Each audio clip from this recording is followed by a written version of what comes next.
அது தேவையில்லாமல் முன்னாள் அமைச்சர் சொல்லிருந்தால் நான் அந்த பெயரை சொல்ல வேண்டியது இருந்தது, இல்லை என்றால் நான் சொல்லியிருக்க மாட்டேன். ஆதாரமா சொல்றேன், இப்பயும் சொல்றேன், நான் பொறுப்பேற்றுக்கிறேன். ஒரு ஜாதி 50 பேர், ஒரே ஜாதி 50 பேர் சொல்லுவாங்க. அப்படி சொல்லப்பட்டதால் அன்றைக்கு 2011 46,07,000 இல்ல நேற்றே நிறைய விளக்கங்கள். நான் தங்களுடைய அறையிலே காட்டிட்டு உங்களுடைய அனுமதியோடு தான் நான் இது படிக்கிறேன். இதற்காக தமிழக அரசில் ஏற்கனவே அண்ணன் கலைஞர் முதலமைச்சராக இருக்கிற பொழுது இந்த மிக மிக பிற்படுத்தப்பட்ட சமுதாயத்திற்காக 20% வாங்குவதற்காக பெரும் முயற்சி எடுத்தவர் பாட்டாளி மக்கள் கட்சியுடைய நிறுவனத் தலைவராக இருக்கிற ஐயா அவர்கள். எனவே அவர் ஒரு புத்தகம் எழுதியிருக்கிறார், சுக்கா மிளகா சமூக நீதியா என்ற ஒரு தலைப்பில் ஒரு புத்தகம் எழுதியிருக்கிறார். அந்த புத்தகத்தில் 450வது பக்கத்தில் அவரே எழுதுகிறார். உயர்நீதிமன்ற தீர்ப்புன்ற தலைமையில் தமிழ்நாட்டுடைய ஜாதிவாரி மக்கள் தொகை கணக்கெடுப்பு நடத்த கோரி தொடுக்கப்பட்ட பொதுநல வழக்கு ஒன்றை விசாரித்த சென்னை உயர்நீதிமன்றத்தினுடைய நீதியரசர்கள் எலிபி தர்மராவ் சிவஞானம் ஆகிய அடங்கிய அமர்வு நாடு முழுவதும் ஜாதிவாரி மக்கள் தொகை கணக்கெடுப்பு நடத்த வேண்டும் என்று மக்கள் தொகை கணக்கெடுப்பு ஆணையருக்கு கடந்த 2010 மே மாதம் ஆணையிட்டது. ஆனால் இந்த தீர்ப்பை பின்னாளில் உச்சநீதிமன்றம் ரத்து செய்துவிட்டது, ஜாதிவாரி மக்கள் தொகை கணக்கெடுப்பு நடத்தாமல் நின்றுவிட்டது என்று அவரே எழுதியிருக்கிறார்கள். ஆக திராவிட முன்னேற்ற கழகத்தை பொறுத்தளவிற்கு அது சட்ட பாதுகாப்போடு அந்த இனமக்களுக்கு 10.5 வர வேண்டும் என்பதுதான் திராவிட முன்னேற்ற கழகத்தை அழுத்தமான, அதே நேரத்தில் அதுக்கு நாங்கள் எப்பொழுதும் சொன்னோம், நாடாளுமன்றத்தில் கூட அது வருகிற பொழுது அதற்கு வேண்டிய உதவிகளை நாங்கள் முன்னிருந்து செய்வோம் என்று நேற்று சொன்னால் இதுதான் உண்மை நிலை. மாண்புமிகு உறுப்பினர் சி வி சண்முகம் அவர்கள். மாண்புமிகு பேரவைத் தலைவர் அவர்களே, மாண்புமிகு முன்னாள் அமைச்சர் அவர்கள் யார் வழக்கு தொடர்ந்தார்கள், அதற்கான ரிட் பெட்டிஷன் நம்பர் எல்லாம் கேட்கிறார்.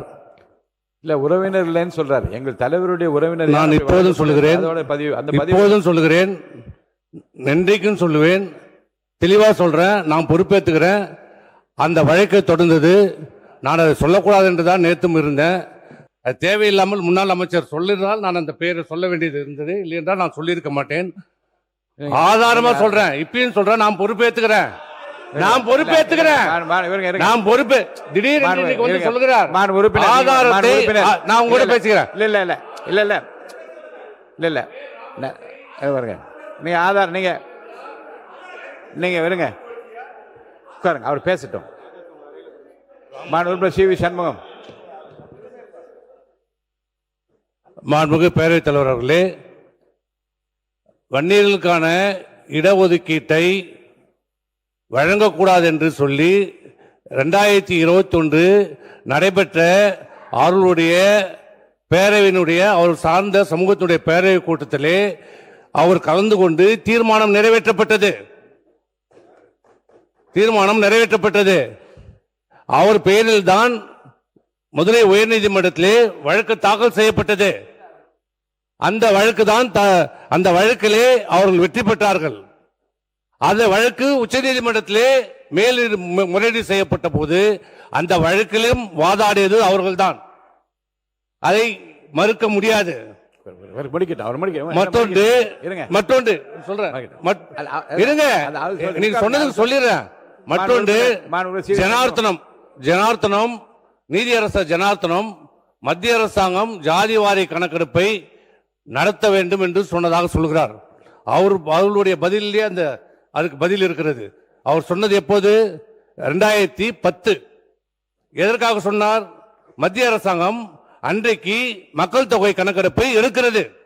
மக்கள் தொகை கணக்கெடுக்கின்ற போது மத்திய அரசாங்கம், அன்றைக்கு இருந்த யூபி அரசாங்கம், இவர் பங்கேற்றிருந்த யூபி அரசாங்கம் அன்றைக்கு அந்த மக்கள் தொகை கணக்கெடுப்போடு சேர்த்து ஜாதிவாரி கணக்கெடுப்பை எடுத்துக்கொண்டிருக்கிறார்கள். அதனால் அன்றைக்கு ஜனார்த்தனம் சொன்னது, மத்திய அரசாங்கம் மக்கள் தொகை கணக்கெடுப்பு எடுத்துக்கொண்டிருக்கிறார்கள், அதில் ஜாதிவாரி கணக்கும் எடுத்துக்கொண்டிருக்கிறார்கள், அதை நம்ம எடுத்துக்கொள்ளலாம் என்று சொன்னார். ஆனால் என்ன நடந்தது?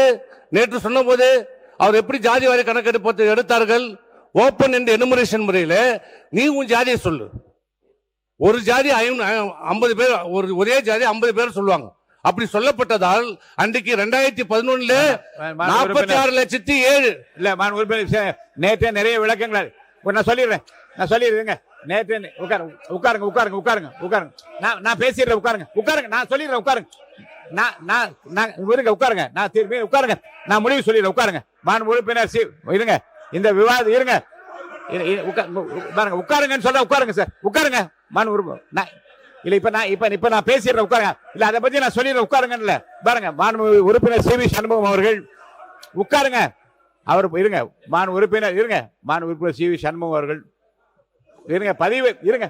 மாண்பு உறுப்பினர் பாருங்க உட்காருங்க. நீங்க ஆளாளுக்கு இப்படி பேசலாம் அனுமதிக்க முடியாது. மாண்புமிகு உறுப்பினர் எம்ஆர்கே பன்னீர்செல்வம் ஒரு பெர்டினன்ட் கொஸ்டினை சொல்கிறார். என்ன சொல்கிறார் என்றால், நேற்று மாண்பு உறுப்பினர் சி வி சண்முகம் பேசுகிற போது எங்கள் தலைவருடைய உறவினர் தான் வழக்கு பதிவு செய்தார் என்று சொன்னார். ஆணித்தரமாக எங்கள் தலைவருடைய உறவினர் யாரும் பதிவு செய்யவில்லை, ஆதாரம் இருந்தால் கொடுங்கள் என்று சொன்னார்.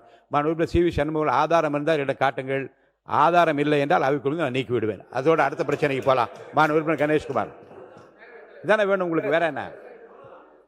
மாண்பு உறுப்பினர் மாண்பு முன்னாள் முதலமைச்சர் எடப்பாடி கே பழனிசாமி அவர்கள்.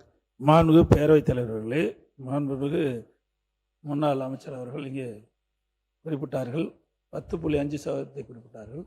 இது நீண்ட காலமாக வன்னியர் பெருமக்கள் தங்களுக்கு உள் ஒதுக்கீடு வேண்டும் என்று போராட்டம் நடத்தி கொண்டிருந்தார்கள். குறிப்பாக பாட்டாளி மக்கள் கட்சியை சேர்ந்தவர்கள் குறிப்பாக போராட்டம் நடத்தியிருந்தார்கள். பல வன்னியர் சங்கத்தை சேர்ந்தவர்களும் போராட்டம் நடத்தியிருந்தார்கள். அரசுடைய கவனத்திற்கு வந்தது. அப்பொழுதுதான் அனைத்து இந்திய அண்ணா திராவிட முன்னேற்ற கழக அரசு, அம்மா அரசு இருக்கின்ற பொழுது அம்பா சங்கர் கமிஷன் அறிக்கை அடிப்படையில் 10.5% ஒதுக்கீடு வழங்கப்படும். அந்த அடிப்படையில் அனைத்து இந்திய அண்ணா திராவிட முன்னேற்ற கழக அரசு இருக்கின்ற பொழுது, அதாவது நீதியரசர் திரு ஏ குலசேகரன் அவர் ஓய்வு பெற்ற உயர்நீதிமன்ற நீதியரசர் திரு ஏ குலசேகரன் அவர்கள் தலைமையில் 21/12/2020 தான் ஜிஓ நம்பர் 99 அரசாணை வெளியிட்டோம். அதில் தான் 10.5 இடஒதுக்கீடு அவர்களுக்கு வழங்கப்பட்டது. அது மட்டுமல்ல, வழங்கப்பட்டது மட்டுமல்ல, அதற்கு அந்த ஓய்வு பெற்ற நீதியரசரே தலைமையில் ஒரு கமிட்டி அமைக்கப்பட்டு, இந்த கமிட்டிக்கு தேவையான அலுவலகம், அனைத்து அலுவலர்கள், தளவாட சாமான்கள் அனைத்தும் இந்த அரசாணை மூலம் வழங்கப்பட்டது. ஆனால் 2021 ஆட்சி மாற்றத்திற்கு பிறகு வந்த அரசாங்கம் அந்த கால அளவை நீடிக்கல. அந்த செயல்பாட்டை கொண்டு வந்துட்டோம். ஆனால் கால அளவை நீடிக்கப்பட்டிருந்தால் ஜாதிவாரி கணக்கெடுப்பு எடுக்கப்பட்டு இந்த உள் ஒதுக்கீடு இடம் கிடைச்சிருக்கு வன்னியர் பெருமக்களுக்கு. ஆனால் கால நீடிப்பு செய்யாத காரணத்தினால காலாதி ஆகிவிட்டது. அதை எதிர்த்து நீதிமன்றத்துக்கு போனாங்க. நீதிமன்றத்தில் அன்றைய அரசாங்கம் போதிய தரவுகள் நீதிமன்றத்தில் சமர்ப்பிக்காத காரணத்தினால தள்ளுபடி செய்யப்பட்டது. உச்சநீதிமன்றம் போயிருக்குது. இதுதான் நிலைமை. அனைத்து இந்திய அண்ணா திராவிட முன்னேற்ற கழக அரசு தான் வன்னியர் பெருமக்கள் நீண்ட காலமாக போராடி வந்ததற்கு தீர்வு காணுவதற்காக 10.5% உள் இடஒதுக்கீடு கொண்டுவதற்கான அனைத்து முயற்சியும் எடுக்கப்பட்டது என்பதை தங்கள் வாயிலாக அவையில் பதிவிக்கும். நடந்தவையாக இருக்கட்டும், இனி நடப்பவை நல்லவையாக அமையும் என்று நான் நம்புகிறேன். இந்த பிரச்சனை இதோடு முற்றுப்படி யாரும் பேச அனுமதி இல்லை. மாண்புமிகு சிறுபான்மை நலத்துறை அமைச்சர் அவர்கள் போதுமானது. உட்காருங்க. மாண்பு உறுப்பினர் கணேஷ்குமார் போதுமானது. இந்த விவாதத்துக்குள் நான் போக விரும்பவில்லை. முடிஞ்சிச்சு, விடுங்க. மாண்பு உறுப்பினர் சிறுபான்மை நலத்துறை அமைச்சர் பேசலாம். நீங்க உட்காருங்க. போதும், உட்காருங்க. பேசியா உட்காருங்க. எல்லாம் மாண்பு யாருக்கும் பேச அனுமதி இல்லை. இந்த பிரச்சனை குறித்து பேச அனுமதி இல்லை. மாண்பு சிறுபான்மைத்துறை அமைச்சர் அவர்கள் பேசுங்க. எல்லா விவரம் சொல்லியாச்சு. உட்காருங்க. பேரவை தலைவர் அவர்களே, மாண்பு சிறுபான்மைத்துறை அமைச்சர் நீங்க பேசுங்க தொடர்ந்து. நிக்கிறாங்க, கேளுங்க. 26-27 ஆண்டினுடைய கம்ப்ளீட் பண்ணிட்ட போதும். இதுக்கு மேல வேண்டாம். இது மேல விவாதம் வேண்டாம். நிதிநிலை அறிக்கையை பாருங்க. Subscribe to One India and never miss an update.